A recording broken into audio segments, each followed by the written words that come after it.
माफ वो करता है जिसकी माफ करने की औकात होती है, जिसको पता हो कि सामने वाले को पटक देंगे उसके बाद माफ कर दे, उसे माफी कहते हैं। और जहां इस बात का डर हो कि वहां जाएंगे बदला लेने और चार तमाचा खुद खाकर आ जाएंगे, वहां समझौता कहते हैं, ना मारने को, उसे माफ करना नहीं कहते। इससे नो टू वॉर वाली बातें बेमानी है।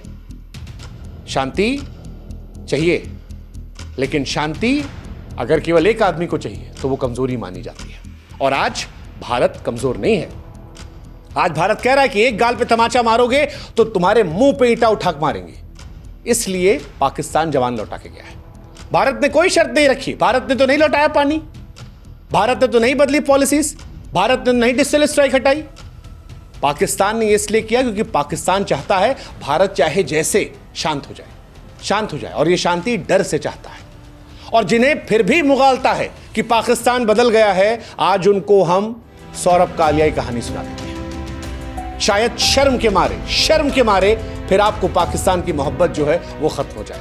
ये जो आप सो कॉल्ड पीस का गाना गा रहे हैं, फिर शायद ये आपकी जुबान से ना। कैप्टन सौरभ कालिया, करगिल वॉर के पहले शहीद, पहले हीरो, जिनके बलिदान से करगिल वॉर की शुरुआत हुई थी। 22 साल का वो लड़का था जिसे दुश्मन ने बेहिसाब दर्द दिया। आप जानते हैं, ये जो सो कॉल्ड पीस की आप बातें करते हैं, बीते 21 सालों से सौरभ कालिया के पिता 500 से चिट्ठी लिख चुके हैं लीगल तरीके से इंटरनेशनल कोर्ट ऑफ जस्टिस को कि भाई साहब हमारे बच्चे को इंसाफ दीजिए, हमारे बच्चे की आंखें निकाल ली गई थी। वो बच्चा 4 महीना हुआ था यार इस बच्चे को ज्वाइन किए हुए, और पेट्रोलिंग करने गया था। पाकिस्तान के फौजी ज्यादा थे, घेर लिया, पकड़ लिया। ये 5 जवान थे, लड़ाया, जी भर के लड़ा। 22 साल की उम्र में कैप्टन बन गया था। लेकिन जब गोला बारूद खत्म हो गया तो बंदी बना लिया गया। और उसके बाद पाकिस्तान ने जो कुछ किया, एक कैप्टन सौरभ कालिया और उनके 5 सिपाही, अर्जुन राम, भीखा राम, भंवर लाल, मूला राम, नरेश सिंह, वो रूह कपा देता है। पाकिस्तान ने शव तो लौटाए, लेकिन जिस अवस्था में लौटाए थे वो सोचकर आज भी रूह कांप जाती है। मई 1999 की दोपहर थी। सौरभ की मम्मी को खबर मिली कि शव मिला है। सदमा बर्दाश्त नहीं कर पाई।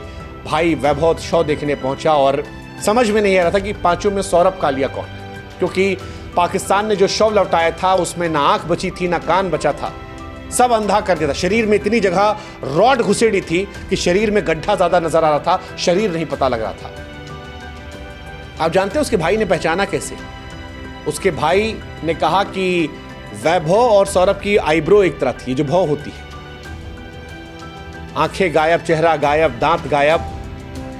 भौ देख के पहचाना कि ये मेरा भाई है, ये पाकिस्तान की पहचान। 21 साल से ह्यूमन राइट कमीशन सामने माथा पटक रहे हैं, कुछ नहीं हुआ, कोई नहीं आया, कोई नहीं आया।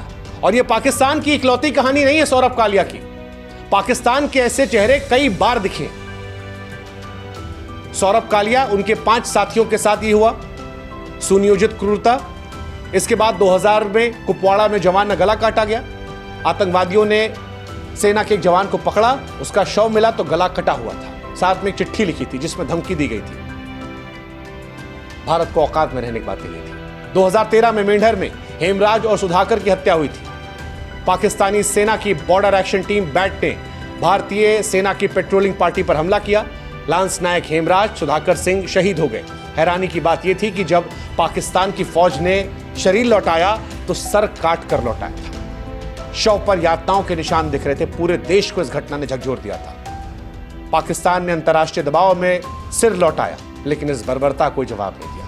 यह पाकिस्तान का चरित्र है, वो जो आप में से सो कॉल्ड पीस की बात करने वाले लोग हैं।